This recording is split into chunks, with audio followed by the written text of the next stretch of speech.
Hello and welcome back to another mod spotlight. I'm Exterminator and thanks for joining me. And this spotlight is going to be on the force fields mod. And this is a pretty cool mod. It's been out for quite a long time, but the dev of the mod updated it to 0.12 not too long ago and asked for spotlight, so I'm gladly doing that. So I have test mode just because that would be far easier to do. So pretty much here's how it works. It adds 4 different types of force fields, force field walls to be more precise, into the game. And pretty much they're very powerful, and they're pretty expensive, both power-wise and resource-wise, for making the emitter, which what emits them. But they're quite powerful, and the creator said, the dev, he said that he made it pretty much just for a reason to consume power, because sometimes you just really want to consume a lot of power, or you have a lot of extra, whatever. So this is a great mod for it. It does take quite a large amount of power. If we mouse over here on the emitter, you can see it has a capacity of 1 gigajoule, maximum input of 100 megawatts, and output 0 watts, which is a little confusing. But really it only takes power when it's charging or healing the force fields, which I'll show you in just a second, and it's quite a large amount. The size obviously depends on how much power it takes and obviously how many you have, but yeah, so pretty much the research is just a few things here. The research is force fields, which unlocks the emitter and the force field tool, which we have down here. And then there's the different research for the actual force fields. And, they're not too expensive, but kind of moderately. The tool itself to make is not expensive at all. It's only 1 advanced circuit. The emitter, on the other hand, is 4 lamps, 20 advanced circuits, 200 batteries, and 50 steel. So, the lamp, the advanced circuits, that's kind of just a drop in the bucket. But the 200 batteries is quite a large amount. So, I'm definitely keep that in mind. But pretty much what you do is you take a power pole, obviously since they require power, you throw down an emitter, and you can't rotate it, but that's fine because you can tell it where you want the walls. And then if you click on it, normally it does nothing. That wasn't me clicking on it, that's just what it does. You can see it's charging, and you can see how much that was a massive spike. Pretty much. So this is still healing up. You can see the health down there. And it's taking about 6 megawatts just to heal that up. And this is the smallest it can be. And so normally when it's just sitting there, it doesn't take any. But when it has to charge up, or when it's being attacked, it takes quite a large amount. So to modify this, you take your tool and you click on this, and it gives you this option menu here. Now if you click on this question mark, it's kind of an explanation of what what the mod does, and I clicked on it previously and it shows you in the console here. So pretty much here's what it says. Direction, it tells you where you want to emit it. Right now it's north. Direction, pretty easy. Field type, blue, green, red, and purple. And then here it tells you blue is normal health, normal respawn, and normal power usage. So it's kind of just the kind of just the standard in the middle type of one. Green has higher health, very slow respawn, and below normal power usage. Red has normal health, slow respawn, very high power usage, and it also damages living things that directly attack them. And then the purple is low health, very slow respawn, high power usage, and it says on death heavily damages living things nearby it. So that's kind of like a self-destruct type of deal.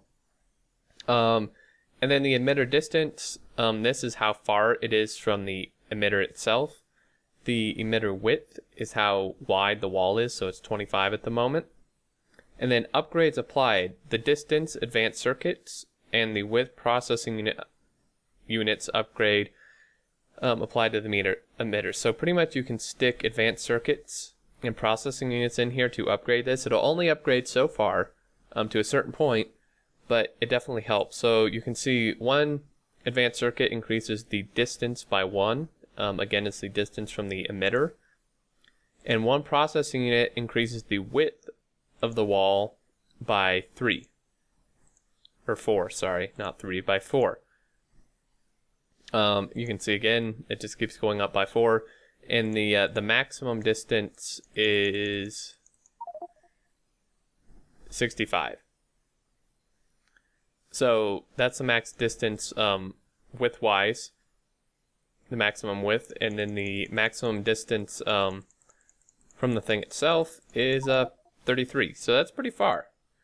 But we're not going to go that. We're going to go about, what we're going to do is, I'm in the console, we're going to go about 15, again from the emitter, and then the width we do want at its maximum size, and we want it facing, because there's a biter base like right over here, so that would be west.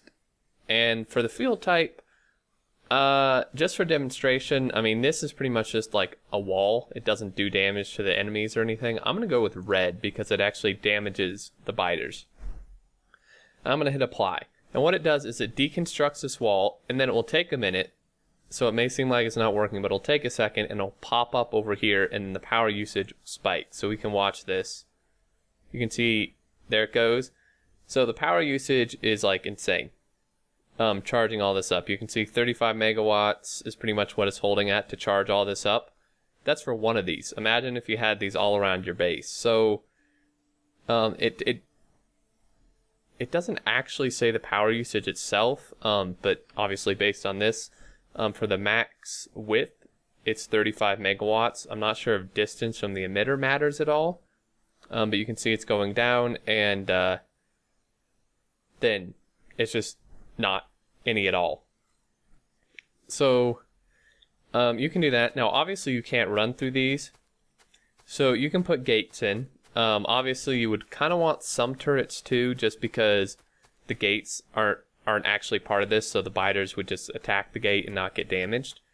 But if we go here and we get a gate, let's say 2, one thing you want to be extremely careful of is apparently it considers attacking it when you go to mine it.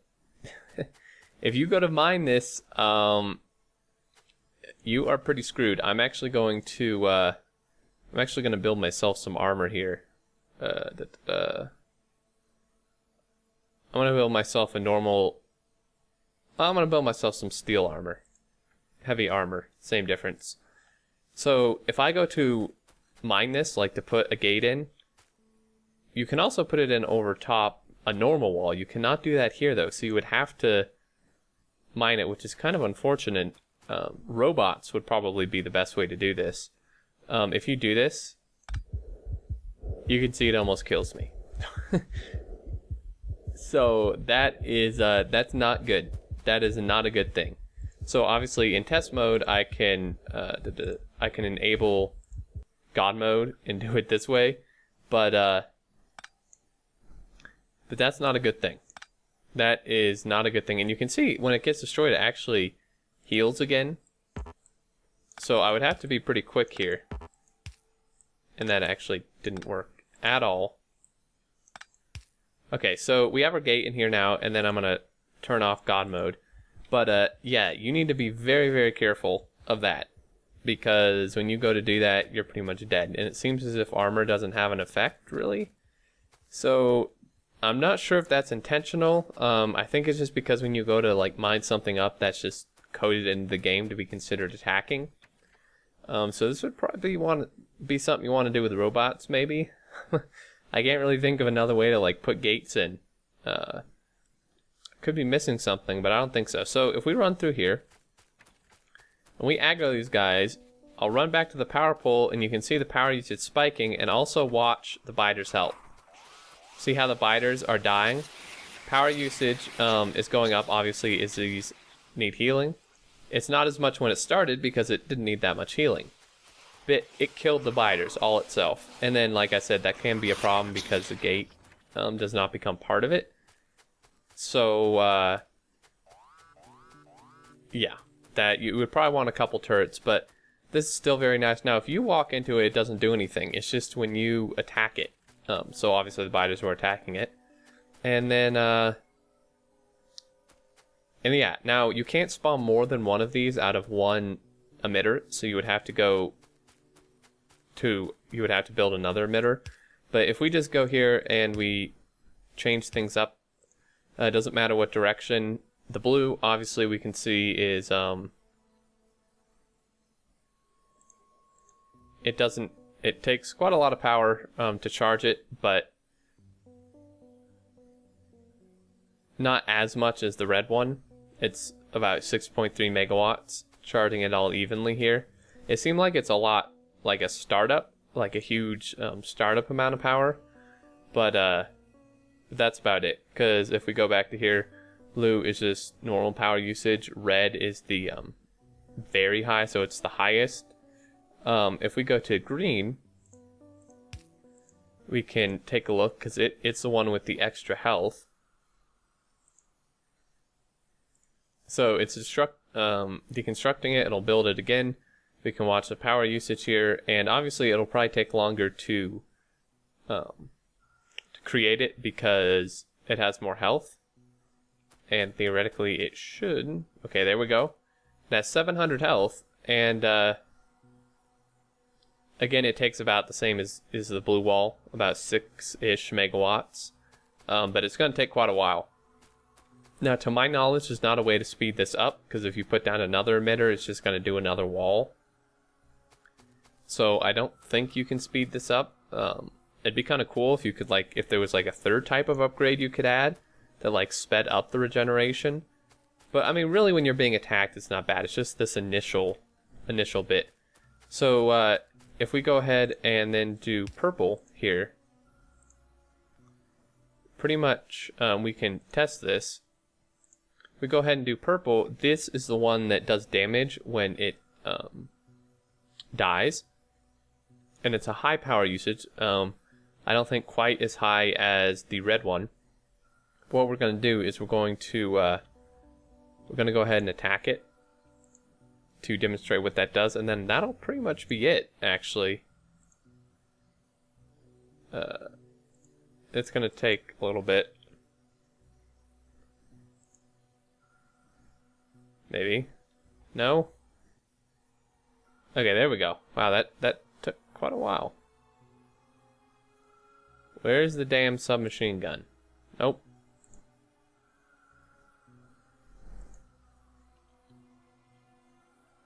There we go. Okay, so you can see it only has 150 health, but if we go ahead and take this piercing ammo, and I don't know what the radius is, but you see, it's healing actually faster than I can destroy it, which is really funny. But if I do this, you can see it damages stuff when it gets killed. It's actually not as much damage as the red force field, which is interesting. And I think why that is because when I mine the red force field, it actually, since I'm picking it up entirely, it's probably calculating like that many, like that I'd been attacking it for that long enough to destroy it, if that makes sense.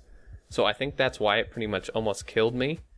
Even though it kind of didn't kill the biters nearly that fast. I think it's because it like calculated that I destroyed it, so I must have attacked it like a ton, and it just calculated that damage. But yeah, you can see when these get destroyed, you know, they're kind of like bombs in a way. But yeah, I mean, that's pretty much it. It's fairly self-explanatory. And again, you know, if you forget, you can go in here, click on the question mark, and it just pops everything up for you. And then the upgrades you can stick in here and change these to whatever. Change the direction, change the type, and I keep hitting escape for some reason. And yeah, so it's pretty cool. You know, if you have a lot of extra power, if you like generating a lot of power and want some extra defenses, definitely a good mod for that. Highly recommend it. But I think that about covers everything. And this one is actually, again, you can't really tell because it's only regenerating one tile rather than the entire thing at once. But yeah, I'm pretty sure that is all to cover. So, as always, thank you so much for watching. I hope you enjoyed this and found it informative. And definitely check out the mod if you're interested. As always, there will be a link in the description of this video to the forum post of the mod, where you can download it and find more information and stuff. But until next time, I look forward to seeing you all, and do take care.